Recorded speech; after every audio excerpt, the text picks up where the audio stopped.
পৃথিবীর সবচাইতে ভয়ানক মরুভূমি কালাহারি মরুভূমি, যেখানে ছিল হাজার হাজার হিংস্র জীবজন্তুর বাস।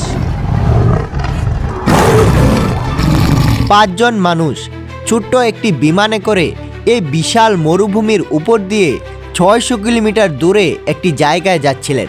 তখনই তারা দেখতে পায় বিমানের একটি ইঞ্জিন দিয়ে ফিউল লিক হচ্ছে। তারা কোনো কিছু বুঝে ওঠার আগেই বিমানটি মাটিতে ক্র্যাশ করে। এই নির্জন ভয়ানক মরুভূমির মধ্যে উদ্ধারের জন্য সিগন্যাল পাঠানোর জন্য তাদের কাছে কোনো কিছুই ছিল না। তাদের চারিদিকে ছড়িয়ে ছিল শুধুমাত্র হিংস্র জীবজন্তু। তারপর তারা এমন একটা সিদ্ধান্ত নেয় যেটার কারণে তাদের সবার জীবন বেঁচে গিয়েছিল।